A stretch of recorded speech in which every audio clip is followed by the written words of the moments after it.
तुम्हारी जिंदगी में मैं कहाँ पर हूँ, हवाए सुबह में या शाम के पहले सितारे में, झिझकती बूंदाबांदी में कि बेहद तेज़ बारिश में,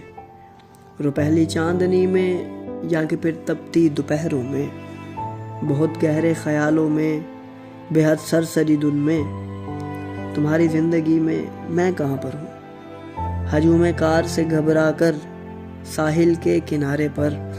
किसी वीकेंड का वक्फा कि सिगरेट के तसलसल में, तुम्हारी उंगलियों के बीच कोई बेइरादा रेशमी फुर्सत कि एक ख्वाब मोहब्बत टूटने और दूसरा आगाज होने के, कहीं माबैन एक बेनाम लम्हे की फरागत में, तुम्हारी जिंदगी में मैं कहाँ पर।